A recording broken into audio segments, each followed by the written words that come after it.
Hey everyone. So a little disclaimer about this match. It's not like the most special match in terms of like skill display. But this is sort of a follow-up to the video that I just uploaded about Wolf Sledge. Because in this match I thought about some things that, where that would probably just be cool to talk about. And you probably see like, some of those things I mentioned come effect into some of the future videos I make. Because like I said in the previous video, like the wolf sledge is like really something. Well, not even just like wolf sledge in particular, but like just the stuff I use is generally well suited for like holding down an area. And this is like the first 1v1 I did with it. And again, like I didn't like challenge this guy specifically. We were just matching Team Annihilation. And this is the first time I've used it in a 1v1 setting. So I'm not trying to like catch up to well, I'm not like trying to keep up with teammates. I'm not trying to worry about people coming up behind me or like kill steals. The only thing that I really have to like fear like among those lines is just my opponent running away from me or whatever. And if I'm in the lead, that's not even much of a problem because it's gonna have to come back at some point and stuff like that. If I'm up, I generally don't have to worry about my opponent playing it defensively.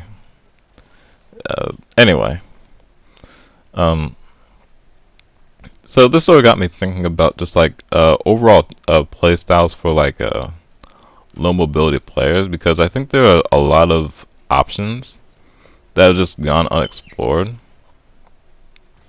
and that's really something that I want to try to figure out a bit more than I already have. So like for example, like during this match, I was thinking about like how much damage he would do if he shot me while I was able to block and stuff. Because it's just one person, which means I can block very consistently as long as I can aim in their general direction. So like if they're not overly fast or something, I can generally do that. There are ways around blocking, like I think you can knock people down if you like get behind them. So like if you aim to slam on the spot behind them, they probably wouldn't be able to turn fast enough to actually block that slam. And similar things like that. Like I think AoE would also be really good against blocking. And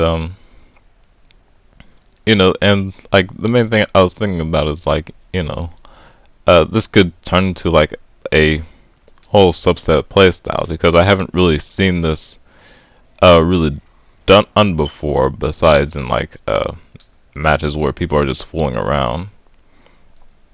Like I remember seeing Ribium do it when I was not really good at playing. Like when I was not nearly as good as I was before.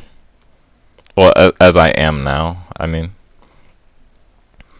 And like I didn't actually know that blocking could reflect damage at the time. Seeing him do it was actually the first time I learned about that. And so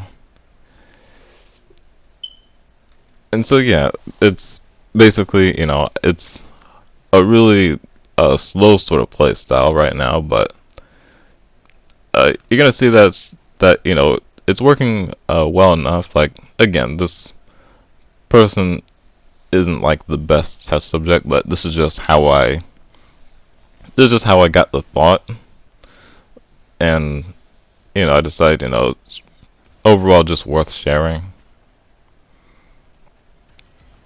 So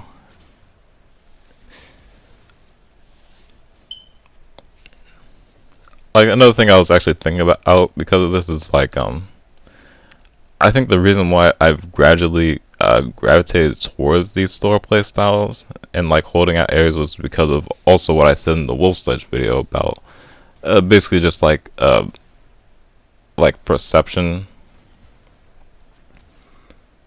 So like one guy is moving like with like one mobility, and like I'm also moving with one mobility, and like I have to use a sniper or something like that, I probably can't actually like track, like visually track fast enough, much less then follow that up with my IM controller to actually hit consistently.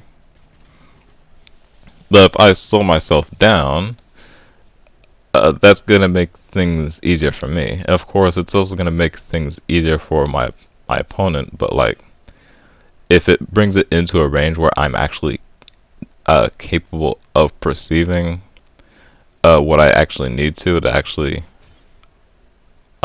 perform my hits consistently, it's going to positively influence me more than it positively influences my opponent.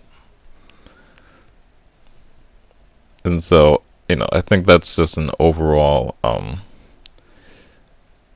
not just a cool thought, but also like just a useful concept in general for like people figuring out like their playstyles and such. Because like I'm just like one example. I could probably do a bunch of experimenting, talk about my sorts of experiences quite a bit. But like the main thing I want to say is that like these are just examples, and you could probably adapt this to like any other sorts of advantages or disadvantages you might have. In the matchup prior to this one, I'm not really going to show much of it, especially since I didn't get a whole lot of it. Like I just didn't decide to save it because I didn't think I would want to use any part of it in a video. But it was this guy and I on one team, and there was a Loki on the other team. When I joined the match, it was 0-2. Of course, my team was losing, and something that I quickly found was that this Loki was playing really, I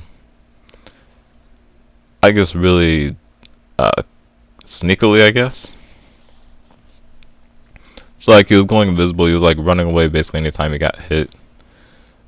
I think the only reason why I was actually able to get 2 kills on him was actually because he didn't expect me to be able to see him. Because as you know, like I see invisible Lokis pretty well, invisible players in general pretty well. Sort of also goes back into what I said about like just I guess like physical abilities, where like I can't react to things very quickly, but like I can see little details really well that allow me to spot invisible Lokis and stuff. I know that other people can see them too, but like I'll probably link in the description that this one clip I have that I called Ultra Savage Kill. It's probably still like my favorite singular kill ever, and it was such a long time ago. What happened was I was using Miter, and I was aiming for someone else. I think it was someone who was using a Nova. And then, as I'm like trying to attack this Nova, I spot this invisible Loki. So the Loki comes into view while I'm invisible. And so I spot this invisible Loki come into view, I turn around, and then I headshot it. So that's obviously just like taking good advantage of just my ability to see like, I guess, not seeing still objects. I'm not exactly sure how to describe this, but I guess things that don't need to be quickly processed.